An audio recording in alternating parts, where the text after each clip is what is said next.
Yeah, how's everybody doing today? It's your boy Airboy, and I'm back doing another FanBoyAaron review. It has been a hot minute, and I am back with one of the latest in medium-sized carnivores from the Jurassic World Hammond collection, the Irritator. And prior to use, before we look at him, we shall behold his box. You see, it's typical Hammond collection box. The side of the box, and the image of the Irritator. Jurassic Park logo, you got the Hammond collection logo, top of the box, nothing worth mentioning, bottom, nothing worth mentioning, back of the box. You got your main product shot, a little bio, living up to the name, the Irritator is a ferocious, aggressive carnivore that was with a, you know what, you can read it, there we go, bye. There we go, the Irritator, a member of the Spinosaurid family, in the same family of dinosaurs as the Baryonyx, Suchomimus, and Spinosaurus. And yeah, just looking over this thing, I can tell you right off the bat, they're going to enlarge this and use it for the JP3 Spinosaurus. I absolutely guarantee it, and I would not mind if they did, because honestly, it looks absolutely fabulous. So let's bring him in here close. Get a look at those details. He's got nice little orange eyes. I like the burnt orange head crest there. That looks really good. Yeah, yellow markings going down along to almost the middle of his tail. And underneath, it's relatively simplistic. I mean, again, these ankle-high toe claw things are not painted. So I'm probably going to have to take a Sharpie to them and fix that myself, but all in all, it looks quite good. The tail, like most of these dinosaurs, made of a soft rubber. Here's a bendy wire that goes up to about that far, so you can get some somewhat natural looking poses with the tail.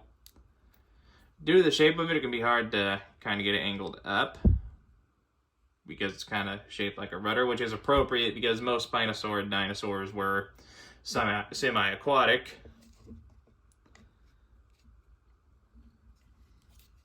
So they'll probably end up changing the shape of the tail whenever they do Spinosaurus, assuming they're using this design just enlarged, which they probably are. I mean, let's be honest, that's most likely what they're going to do, because looking at this thing, you can easily do some... look at that. With the exception of that head crest there, that head sculpt looks just like the JP3 Spinosaurus. They're most definitely going to use this design. The jaw opens about as wide as it did in the movie, too. Oh, which brings me to articulation. Head. You can look up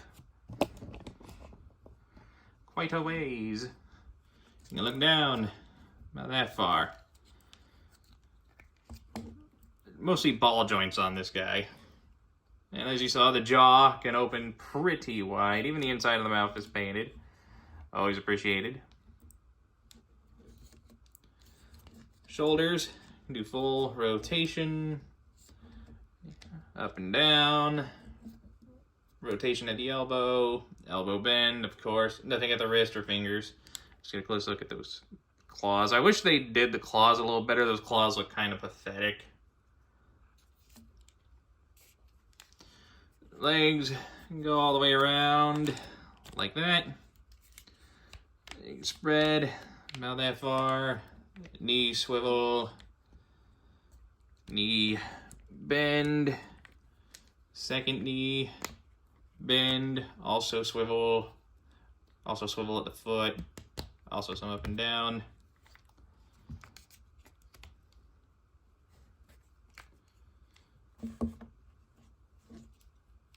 You can get some pretty decent poses out of the guy. Oh, and the tail, the base of it is on a ball joint, and there is a bendy wire going through most of it as well. So yeah, you can get some pretty epic looking poses out of this guy. Well, let me straighten them out for the comparisons. Yeah, this is gonna be a short ass video.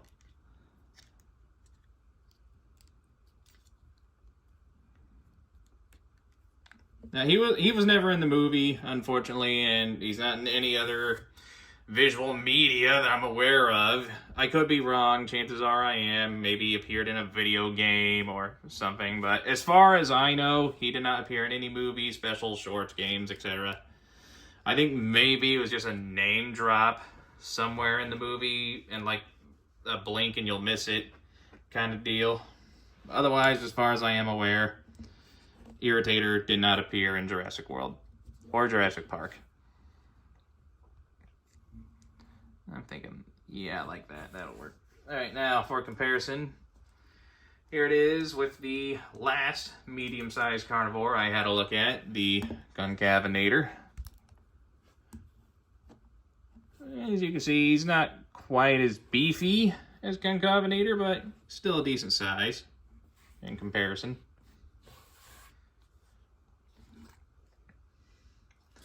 To my understanding, the Irritators are known for supposedly eating pterosaurs, so, you know, here he is next to a Pteranodon.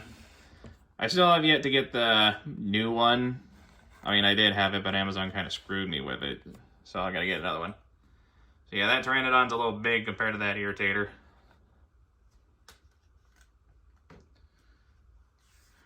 And, you know, naturally, we gotta compare him to the biggest carnivore we got so far. I heard next on the list is the Indominus Rex. Definitely looking forward to that one. And yeah, the Rex is a little bigger than Irritator.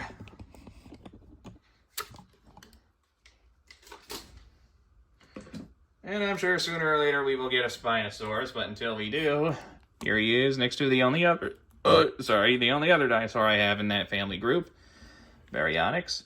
As you can see, Baryonyx got a little more length, but Irritator definitely got a little more bulk. They did do his claws significantly better than his. I will tell him that. I will say that much. But between the two of them, honestly, I favor the Irritator, if only because it has more of a striking resemblance to the Spinosaurus from JP3, which is a dinosaur I really like. Both are good, but if I have to pick just one, probably Irritator. Alright, and I think that just about wraps things up. So let me straighten them out a little bit.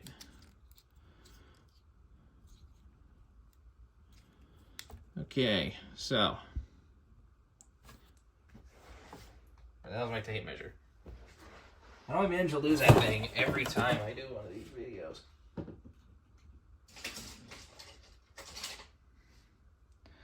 Okay, well, since I don't have my tape measure, I guess I'm guessing.